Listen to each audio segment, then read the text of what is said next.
Hi everybody, welcome back. We're going to move on now. We're going to move on to the second perspective that we're going to look at in terms of sociology. Last time we looked at the functionalist perspective. This time we're going to look at the conflict perspective. Yeah. And going back to your reading and to the textbook reading as well. Conflict perspectivists, they focus on the forces of competition and change within society.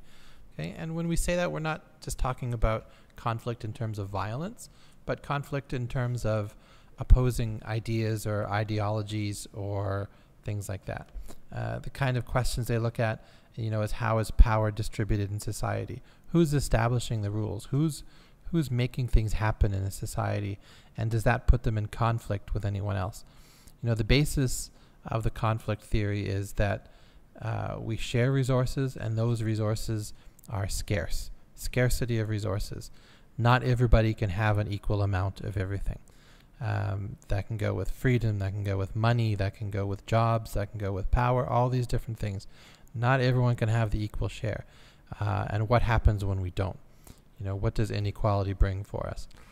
So, power and wealth, limited supply, and there's fierce competition to get them. The people who have them, the people who have the power, the people who have the wealth are the ones in control. And they establish rules for society, but those rules that they establish are ones that protect them and their positions of power. It's no accident that the rich tend to stay rich, that the powerful tend to stay powerful. This, of course, comes at the expense of others, and this causes conflict.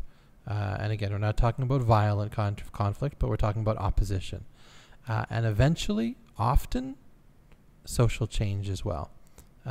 Maybe not on a time span that we see, but we can see it happening in many parts of the world. So the general idea with conflict theory, or one of the general ideas of conflict theory, is this idea of inequality based on scarcity of resources. And you can see that in lots of different ways. These are just two quick examples. This is a chart that shows incarceration rates, or people in prison, and there's a few different categories here. The empty columns, the white ones, are from 1980, and then the colored in ones are from 2008. And if you look, there's this chart's saying a few things.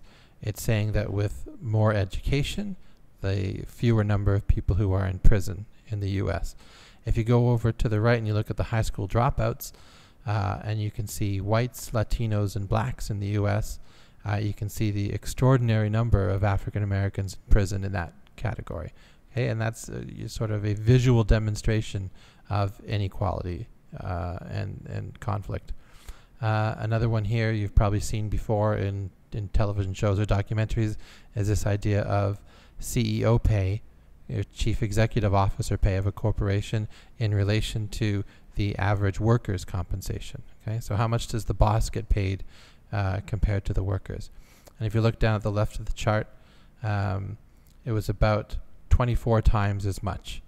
But as we've moved now into the 90s and into the 2000s, it can be upwards of close to 300 times as much. So that widening gap kind of plays in the favor of the conflict perspective sociologists, and that inequality drives a lot of social change and social conflict. One particular part of conflict theory that's like an extension of conflict theory, and it's important to mention, is this idea of the feminist perspective, right?